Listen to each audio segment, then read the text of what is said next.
एक बार फिर से गीत गोविंद एकेडमी में मैं अश्विनी सिंह यादव आपका स्वागत करते हैं।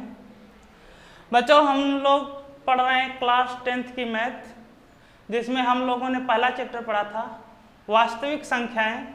वास्तविक संख्याओं में हमने पढ़ा था परिमेय संख्याएं, अपरिमेय संख्याएं, सम संख्याएं, विषम संख्याएं, भाज्य अभाज्य संख्याएं। इतनी सारी संख्याएं पढ़ने के बाद हम लोगों ने दो विधियां पढ़ी थी, अंक गणित की आधारभूत प्रमेय और यूक्लिड विभाजन एल्गोरिथम, जिस पे हम लोग पिछली कक्षा में एक्सरसाइज 1.1 किए थे। आज हम लोग अभ्यास 1.2 की तरफ चलेंगे। ठीक प्यारे बच्चों, अभ्यास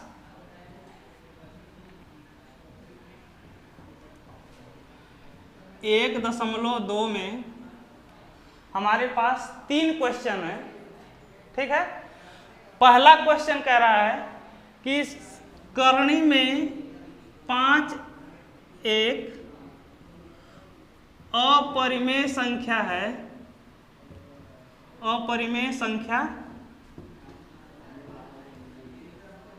है, सिद्ध कीजिए। इसको सिद्ध करना है। तो प्यारे बच्चों, हमको क्या सिद्ध करना है? करणी में 5 एक अपरिमेय संख्या है। तो हम मान लेते हैं कि करणी में 5 क्या है? एक परिमेय संख्या है। ठीक है प्यारे बच्चों, तो हम यहाँ पे लिखेंगे कि माना करणी में 5 एक परिमेय संख्या है। क्या है प्यारे बच्चों? परिमेय है। ठीक, तो प्यारे बच्चों, जब हम परिमेय की परिभाषा बता रहे थे तो उसमें हम आप लोगों को बताए थे कि परिमेय संख्या को P/Q के रूप में लिखते हैं। किस रूप में लिखते हैं? P/Q के रूप में लिखते हैं। अलग अलग पुस्तकों में आपको अलग अलग तरीके से कहीं R/S तो कहीं A/B भी मिल जाएगा। इससे परेशान होने की जरूरत नहीं है आप लोगों को। तो हम यहाँ से लिखेंगे कि हमारे पास 2 पूर्णांक हैं। कौन कौन से? 2 पूर्णांक हमको मिल जाएंगे, P और Q, जहाँ पे Q can not equal to 0 हो जाएगा। और यह 2 पूर्णांक होंगे प्यारे बच्चों, यह क्या होंगे? सह अभाज्य होंगे। क्या होंगे प्यारे बच्चों? सह अभाज्य होंगे, सह अभाज्य। इसका मतलब कि करणी में 5 इक्वल टू, करणी में 5 के बराबर में हम क्या लिख सकते हैं? P/Q। यदि प्यारे बच्चों P/Q अगर सह अभाज्य न हो के सहभाज्य संख्याएं होंगी तो हम इनको सह अभाज्य संख्या में बदल लेंगे। अगर P/Q सह अभाज्य संख्याएं होंगी तो हम इसी तरह से इसको रख देंगे। ठीक, अब क्या करेंगे कि इस Q का इधर गुणा कर देंगे 5 में। करणी तो यह हो जाएगा करणी में 5 Q बराबर P। इतना हो गया। अब क्या करेंगे प्यारे बच्चों कि इसका हम दोनों पक्षों का वर्ग कर देंगे। तो यहां से लिखेंगे दोनों पक्षों का वर्ग करने पर, तो प्यारे बच्चों हम अगर इसका वर्ग करेंगे, करणी में 5Q का स्क्वायर करेंगे तो इधर हो जाएगा P का स्क्वायर। इसको देखेंगे तो यह क्या आ जाएगा? 5Q square equal to P square. प्यारे बच्चों, अब थोड़ा सा समझने वाली बात है कि देखिए हमारा यहाँ पे क्या आ रहा है? 5 गुणते Q equal to P square आ रहा है। मतलब कि 5 जो है P स्क्वायर का एक गुणनखंड होगा। यहाँ से आप लिख सकते हैं 5 P स्क्वायर का एक गुणनखंड है, गुणनखंड है। प्यारे बच्चों, जब कोई अभाज्य संख्या किसी संख्या के स्क्वायर का गुणनखंड होती है तो वह संख्या का भी गुणनखंड होती है। तो इसलिए 5 जो होगी वह P का भी गुणनखंड होगी, P का भी गुणनखंड होगी। ठीक है प्यारे बच्चों, तो यहां से क्या मिल गया? 5 हमको P का गुणनखंड मिल गया। तो अब हम लिख सकते हैं, मान लीजिए कि जो हम P5 है वह P का गुणनखंड है, तो P इक्वल टू हमको क्या मिल जाएगा? 5 मिल जाएगा। और कोई एक संख्या ले लेते हैं, जैसे मान लीजिए कि हम C, 5 में c का गुणा करेंगे तो हमको p मिल जाएगा। ठीक है, तो अब क्या करेंगे कि हम p की जगह जो हमारा ये क्वेश्चन आया है 5p square 5q square equal to p square, इसमें हम p की जगह रखेंगे 5c स्क्वायर। तो यहाँ से हमारा हो जाएगा प्यारे बच्चों कि 5q square equal to p की जगह पे रखेंगे 5c का स्क्वायर, तो हो जाएगा 5q square equal to 25c square. ठीक है, अब देखिए अगर इसको हम डिवाइड करते हैं तो 5 से 5 टाइम में डिवाइड हो जाएगा, तो यहाँ से q स्क्वायर इक्वल टू आ गया 5c स्क्वायर। अब प्यारे बच्चों देखिए यहाँ पे हमारे पास 5 जो था p स्क्वायर का गुणनखंड था, तो 5p का भी गुणनखंड हुआ। यहाँ पे देखिए फिर से हमको 5 जो मिला p स्क्वायर का गुणनखंड है, तो 5 जो होगा वह q का भी गुणनखंड होगा, 5q का एक गुणनखंड होगा। प्यारे बच्चों हम जब कल्पना किए थे तो हमारा p और q क्या था, सह अभाज्य संख्या थी। जब संख्या p और q दोनों क्या हैं, अभाज्य संख्याएं हैं, तो फिर उनका गुणनखंड 5 आ ही नहीं सकता। ठीक है, जब 5 हमारे पास गुणनखंड मिल रहा है p और q का, और हमारी कल्पना कहती है कि p और q क्या है, अभाज्य संख्या हैं, तो फिर यह कल्पना गलत हो गई, क्योंकि हमको p और q के का एक गुणनखंड 5 प्राप्त हुआ है। तो यह हमारी कल्पना गलत है। और ऐसा क्यों हुआ है, क्योंकि हमने करणी में 5 को एक परिमेय संख्या माना था, इसलिए यहाँ लिख देंगे हम, इसलिए करणी में 5 एक अपरिमेय संख्या है। ठीक, यहाँ पे आप लोग लिख लीजिएगा कि हमारी कल्पना गलत थी। ठीक, इसके बाद लिख लीजिएगा इसलिए करणी में 5 एक अपरिमेय संख्या है। हो गया। इस तरीके से इसको हम क्या सिद्ध कर लिए, करणी में 5 एक अपरिमेय संख्या है। अब प्यारे बच्चों हमारा अगला क्वेश्चन है, इसमें अगला क्वेश्चन कह रहा है, इसको हम मिटा दे रहे हैं, आप लोग नोट कर लीजिएगा। अगला क्वेश्चन कह रहा है प्यारे बच्चों कि 5 माइनस करणी में 2। यहाँ पे जो है हमारा अगला क्वेश्चन है, क्वेश्चन नंबर 2 कह रहा है 5 माइनस करणी में 2 एक अपरिमेय संख्या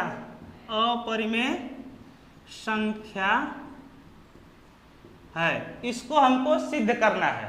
ठीक है, तो हम मान लेते हैं कि -5 करणी में 2 एक परिमेय होगा, परिमेय है। अब इसको हम 2 पूर्णांकों के रूप में लिखेंगे जो कि हमारे सह अभाज्य होंगे। हमको 2 पूर्णांक p तथा q can not equal to 0 लेंगे, जो कि क्या है, सह अभाज्य हैं। ठीक, तो अब यहाँ से हम लिख सकते हैं कि करणी 5 माइनस करणी में 2 equal to p upon q लिख सकते हैं, क्योंकि हमने माना है कि करणी में 5 करणी में 2 इक्वल टू परिमेय संख्या। यहाँ पे हम क्या मान लिए हैं कि एक परिमेय संख्या है, तो परिमेय संख्या को हम p बटा q के रूप में लिख सकते हैं। अब प्यारे बच्चों हम इसको थोड़ा सा अलग करते हैं, तो देखिए हम क्या करेंगे, करणी में 2 को अलग कर लेते हैं और यह हो जाएगा 5 minus p upon q equal to करणी में 2। ठीक है प्यारे बच्चों, देखिए यह क्या आ गया, हमको यह कह रहा है कि यह करणी में 2 जो है क्या है, इसके बराबर है, यह क्या है, हमारी परिमेय संख्या है। तो हम यहाँ से लिखेंगे कि -5 p अपान q एक परिमेय संख्या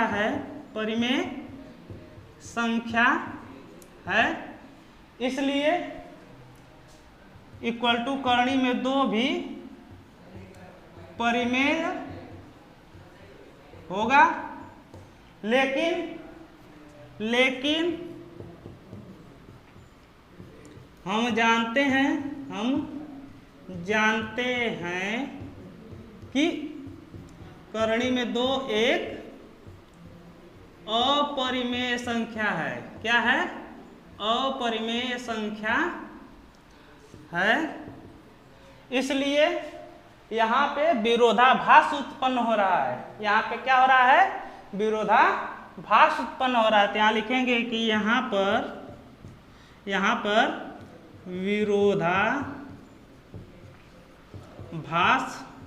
विरोधाभास है, और यह इसलिए है क्योंकि हमने गलत परिकल्पना की थी। फिर से हमारा वही पॉइंट आएगा, गलत कल्पना की थी। ठीक है प्यारे बच्चों, इसलिए करणी में 5 करणी में 2 एक क्या हो जाएगी? अपरिमेय संख्या होगी। ठीक है प्यारे बच्चों, अब हमारा है एक क्वेश्चन और है इसमें, जो आप लोगों के सामने हम चर्चा करेंगे। इसमें का 2 क्वेश्चन होगा, वो आप लोग करेंगे और कमेंट करेंगे हमको। ठीक है प्यारे बच्चों, तो चलिए हम आज के अपने लास्ट पॉइंट पे चलते हैं। और हमारा लास्ट पॉइंट कह रहा है कि 1 करणी में 2 एक परिमेय संख्या है। 1/2 करणी में 1/करणी में 2 एक अपरिमेय संख्या है। इसको हमको सिद्ध करना है। तो फिर से हम वही क्रिया करेंगे कि हम मान लेंगे कि 1/करणी में 2 एक क्या है? परिमेय है। ठीक, अब इसको लिख सकते हैं, हमारे पास 2 पूर्णांक मिलेंगे, P और Q। Q can not equal to 0 होगा, तो हम यहाँ से लिख सकते हैं 1/√2 इक्वल टू P/Q। लिख सकते हैं प्यारे बच्चों। अब हम क्या करेंगे? इसका क्रॉस मल्टीप्लाई कर देंगे, क्रॉस में गुणा कर देंगे, तो Q इक्वल टू आ जाएगा √2P², और P आ जाएगा। अब दोनों पक्षों का क्या करेंगे? वर्ग करेंगे तो क्या हो जाएगा? Q² इक्वल टू 2P², अर्थात यहाँ से मिल जाएगा कि 2 जो है P² का गुणनखंड है, तो जो P2 है वह किसका? P का भी गुणनखंड होगा, P का भी गुणनखंड होगा। ठीक, तो अब हम लिख सकते हैं कि P equal to 2 into, sorry बेटा, यहाँ पे Q होगा, Q² होगा, क्योंकि 2P² इक्वल टू Q² है, तो 2 जो है Q का गुणनखंड होगा यहाँ पे। ठीक, तो यहाँ से लिख लेंगे Q equal to 2 into C। अब Q की जगह पे हम रख देंगे 2C, तो फिर से हमारा आ जाएगा 2C का स्क्वायर इक्वल टू, यहाँ पे हो जाएगा 2P², अर्थात 4C² इक्वल टू 2P²। यहाँ से इसको काट देंगे तो ये हो जाएगा 2C² इक्वल टू P²। अब प्यारे बच्चों, यदि 2 जो है P² का गुणनखंड है, तो 2 जो होगा वह P का भी गुणनखंड होगा, 2 जो होगा P का भी गुणनखंड होगा। अब प्यारे बच्चों देखिए, हमने कल्पना की थी कि P और Q क्या थे? सह अभाज्य थे। ठीक है, और देखिए P और Q जब सह अभाज्य थे, तो अभाज्य हैं तो इनका गुणनखंड नहीं होगा, और हमको यहाँ पे गुणनखंड क्या मिला? 2। Q का भी गुणनखंड 2 मिला और P का भी गुणनखंड 2 मिला। और यह क्यों मिला? क्योंकि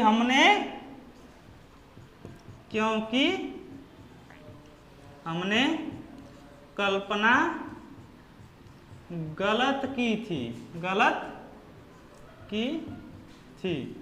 अतः 1/2 एक अपरिमेय संख्या, अपरिमेय संख्या, यहाँ पे लिख लेंगे अपरिमेय संख्या है। इस तरह से प्यारे बच्चों हमारे 3 क्वेश्चन हो गए। 2 क्वेश्चन है जो आप लोगों को करना है।